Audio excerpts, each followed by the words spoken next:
In his book Lost Connections, Uncovering the Real Causes of Depression and the Unexpected Solutions, author Johann Hari writes of depression, "You aren't a machine with broken parts. You are an animal whose needs are not being met."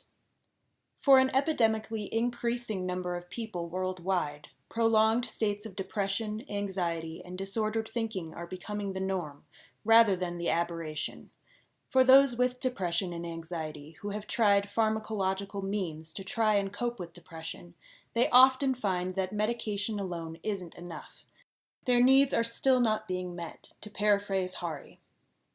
A recent survey found that over 8% of Americans aged 20 and above were prone to bouts of depression lasting 2 weeks or longer. Moreover, nearly 80% of those surveyed reported difficulty with responsibilities at work and at home, plus a decline in social activities as a result of their depression.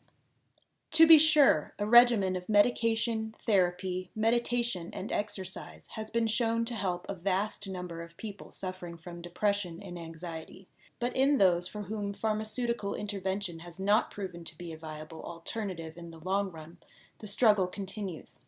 We can point to societal influences such as social media and entertainment as external reasons for continued states of depression. However, new research suggests we look inward at the interconnectedness of our bodies and how we nourish them as the next potential great leap forward for anxiety and depression management.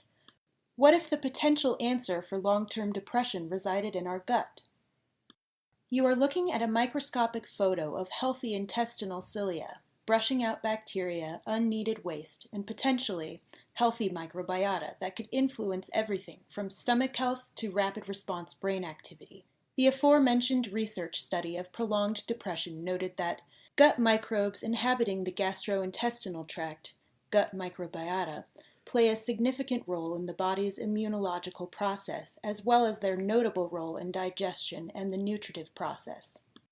Moreover, according to researchers, early life disruption of the microbiome gut-brain, MGB axis, has been associated with an increased risk of developing depression later in life, suggesting a link between gut microbiome, neurodevelopment, and depression.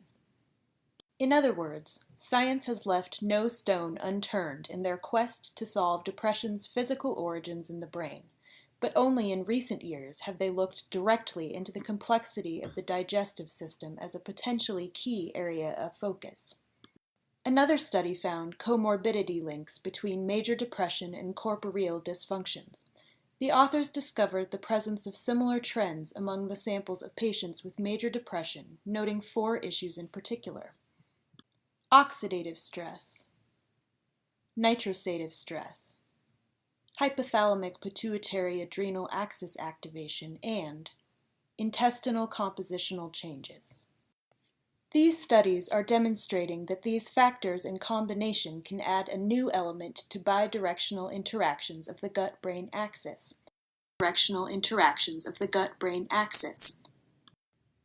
This new evidence seems to indicate these pathways as being critical elements in discovering and treating major depressive disorder. Let's take a look at what the gut-brain axis is and does. As you can see, this axis controls functions as routine as purging waste and as complex as neurotransmitter performance.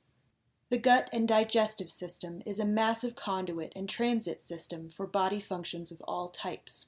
The emerging research on this topic goes even further while acknowledging that while research methodologies are still in their infancy, gut dysbiosis is implicated in a wide spectrum of influential pathways to the brain. When neuronal pathways are firing correctly, everything is in sync, and our brains receive the proper amounts of chemical attunement to run smoothly, from serotonin to adrenaline.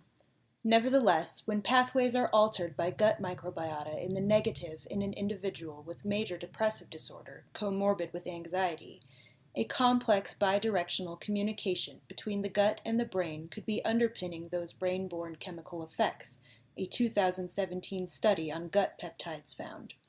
This means that the internal static and fear response in the amygdala can't be regulated without independent communication with the gut.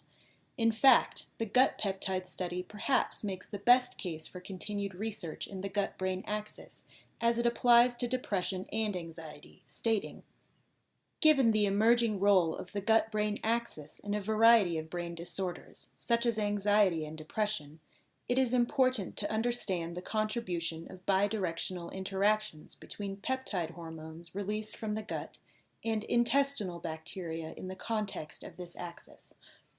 In this animation, we see direct correlations with gut and brain health and the interdependency of both in action."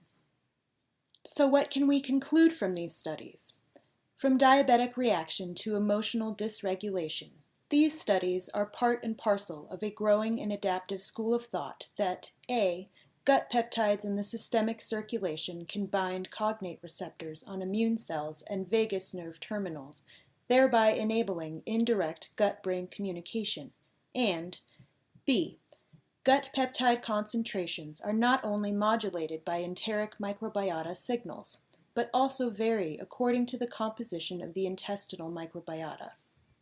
What this means for clinical research is a broad-based examination of the adaptive immune system as researchers work with adaptive receptors and their cellular signals. But more than that, it leads us to anticipate deeper links that connect gut peptides and bidirectional activity as a crucial piece of a larger puzzle. Microbiota have been found to distribute a wide range of signals to various body parts and structures, though none looms as large as the human nervous system. Though more research is needed, there is an increasingly clear link suggesting that gut microbiota can modulate brain development, function, and behavior by immune, endocrine, and neural pathways of the brain-gut microbiota axis. Most important of all, for the millions suffering from ongoing depression, anxiety, or other mental health issues, the message remains the same: seek help. Wherever you can, through friends, family, your doctor, anyone. Help is out there and you don't have to struggle.